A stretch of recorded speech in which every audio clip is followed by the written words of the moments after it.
The Haunted Journey, a terrifying UK travel horror story. Intro. Narration tone calm but suspenseful.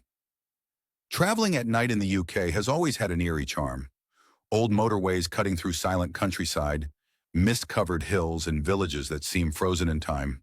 But sometimes the road itself hides stories that no traveler ever wants to experience.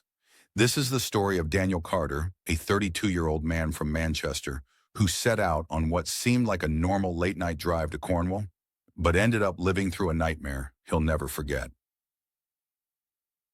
Part 1. The journey begins. Daniel had been working in Manchester for weeks, exhausted and desperate for a break.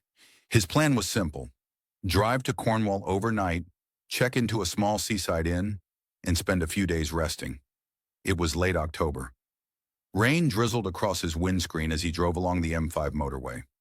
Most drivers had already pulled off for the night, leaving the road almost empty. The further south he went, the darker and lonelier it became. As midnight approached, his sat-nav directed him off the motorway and onto a narrow B road leading through the countryside. Shortcut, he thought, but this was the first mistake. Part 2. The Strange Village. The road twisted through forests and open fields, fog rolling in until Daniel could barely see ahead. Suddenly, he spotted a village sign. "Welcome to Hollowmere." He didn't remember seeing it on the map, but he was low on petrol and decided to look for a station. The village was small, the streets almost empty. Old stone cottages lined the road, their windows dark. But what unsettled him most was the silence. No lights, no people, not even the sound of dogs barking. Finally, he saw a petrol station.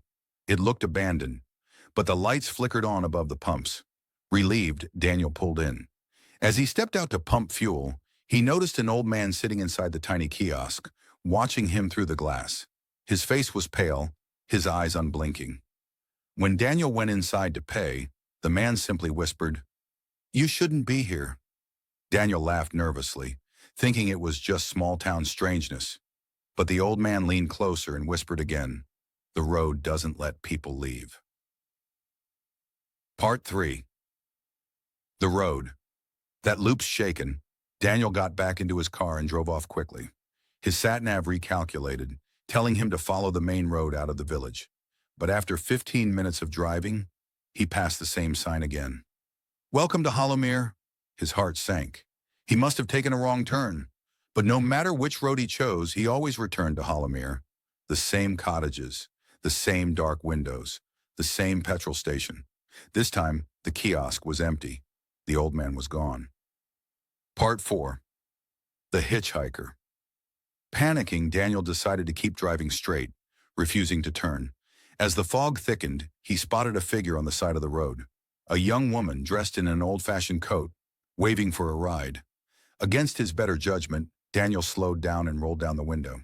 She leaned in, her face pale but strangely beautiful. She spoke softly. "Please, take me home. It's not far." Reluctantly, Daniel let her in. She gave directions, guiding him through winding back roads. Her voice was calm, almost hypnotic, but Daniel noticed something terrifying. With every passing streetlight, her reflection in the car's side mirror was missing.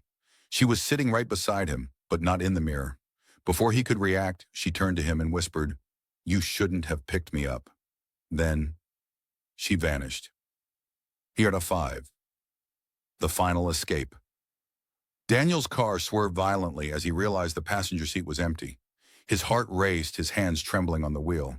The road ahead split into two.